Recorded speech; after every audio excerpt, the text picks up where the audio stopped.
சொல்லுங்க, நீங்க ஜாதகம் உண்மையா? ஜாதகத்தை பத்தி உங்களுடைய கருத்து என்ன? அதை பத்தி நீங்க சொல்லணும். ஐயா, நீங்களும் அதை தகுந்த மாதிரி நீங்க சொல்லிடுங்களே. அவர் சொல்றதுக்கு அடிப்படையான கருத்துக்களை சொல்லிடுறாங்க. நிறைய பேருக்கு வெளி சொல்லாது. உங்களுடைய பிறப்பின் ரகசியமே ஜாதகத்தின் அடிப்படை தான். கிரகங்கள் அனுப்பினால்தான் நீங்க பிறந்திருக்கீங்கிறது என்னுடைய தாழ்மையான கருத்து. நீங்க எந்த முயற்சி பண்ணினாலும், எப்படி உங்களுடைய செயல்கள் இருந்தாலும், எண்ணங்கள் இருந்தாலும், நீங்க வெற்றி பெற்றாலும் தோல்வி பெற்றாலும் இதுக்கு காரணமே கிரகங்கள் தான். அந்த கிரகங்கள் பொய் சொல்லாது. அந்த அடிப்படையில் என்ன பார்க்கும்போது ஜாதகம் தேவை, ஜாதகம் உண்மை. ஆனால் ஜாதகமே எல்லாத்துக்கும் காரணமாக இருக்காது. நிறைய, அதாவது வெளியால் மதிய வெல்லலாங்கிறது ஒரு காரணம் இருக்கு. அதையும் நீங்க கடைப்பிடிச்சிக்கிட்டு நீங்க அதை பற்றி யோசனை பண்ணி பார்க்கணுங்களே. அப்பதான் உங்களுக்கு அந்த இதோட உண்மை புரியும். 2 பேரோட சொல்றேன்னு கேட்டா சரியான காரணம் கேட்டீங்க. ஜாதகத்துக்கு ஒரு விடைய சொன்ன கிரகங்கள் மூலம், ஜாதகம் ராசிகள் மூலம் உண்மையா பொய்யா அடிப்படையா வச்சுதான் எவ்வளவு வேண்டாம் இறப்பும் இயக்கத்தை நீங்க கேட்டீங்க. அடுத்தது தொடர்ந்து ஐயா கிரகங்கள் சொன்னாரு. இப்போ நான் இதுக்கு என்ன சொல்லணும்னா, உண்மையை சொல்றேன். ஜாதகம் பொய்யன்னு சொன்னவங்களே நிறைய பேர் என்னை தேடி வந்திருக்காங்க. ஜாதகம் பொய்யன்னு விளம்பரப்படுத்தி பேசுவாங்க. கடைசியில் எங்கிட்ட பேசி அவங்க பெரிய ஜோசியர் ஆயிட்டாங்க. இதெல்லாம் நடந்த உண்மை. யாரையும் குறிப்பிட்டு சொல்ல விரும்பல. ஜாதகம் பொய்யே, அழைப்பு தான் முக்கியம் அப்படின்னு சொன்னவங்க நிறைய பேர் இருக்காங்க.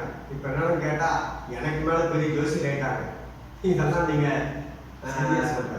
கடுகளவு கூட சந்தேகமே பட வேண்டாம். ஜாதகம் ஒவ்வொரு மனிதனுக்கும் தன்னுடைய பிறப்பில், அந்த பிறப்பில் இருக்கும் இறக்கமைப்பு வாழ்க்கை இருக்குங்கிறது விதி. இதுல மாற்றமே கிடையாது. நீங்க என்ன வேணாலும், யார் வேணாலும், எது வேணாலும் சொல்லிட்டு போகணும். அதை பத்தி கவலையே படாது. இன்னும் நிறைய பேர் உதாரணம் காட்ட முடியும். அரசியல்ல இருக்கிறவங்களே ஒரு சிலர் சாமி விரும்பாங்க. இந்த ஜாதகம் பொய்யன்னு சொல்றவங்க, மேடை பேச்சில் ரொம்ப வீரமா பேசுறதா இருக்கிறாங்க. அவங்களே என்னை தொடர்பு கொண்டு இருக்கிறாங்க, பேசியிருக்காங்க.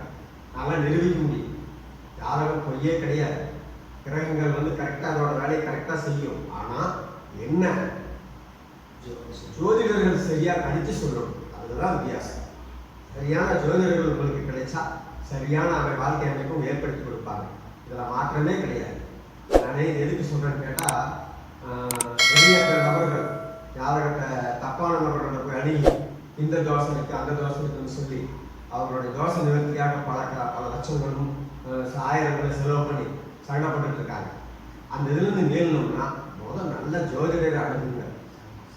நல்ல ஒரு ஜாதக ஆலோசனை ஒருவர் அனுபவங்க. தொடர்ந்து உங்களுடைய கேள்விகளையும் மனசில் இருக்கிற குறைகளையும் கேட்டு தெரிஞ்சுக்கங்க.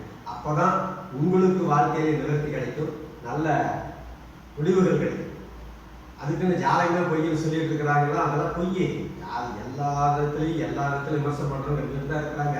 ஜாதகம் பொய்ன்னு சொல்றவங்க, சாமி இல்லைன்னு சொல்றவங்க எல்லாத்தையும் பார்த்தாச்சு. எல்லாருமே மேடையில பேசுவாங்க, பேசுவாங்க. என்னைய விமர்சனம் பண்ணியிருக்கிறாங்க கேவலமா. கடைசியில எங்கிட்டே வந்திருக்கிறாங்க. இது நான் என்ன சொல்றது உங்களுக்கு, அது நிறைய நீங்க நீங்களும் அந்த இன்னும் ஜோதிடர்களும் ஜோதிடர் ஆகணும்னு முயற்சி பண்றவங்களும் ஜோதிடர் ஆனதுக்கு அப்புறம் நீங்க அதை தெரிஞ்சுக்கலாம். இது என்னுடைய ரொம்ப அனுபவபூர்வமான உண்மை. நீங்க தாராளமா தெரிஞ்சுக்கலாம். நன்றி. மறுபடியும் மீண்டும் சந்திக்கலாம். இந்த சேனலை சப்ஸ்கிரைப் பண்ணுங்க சார்.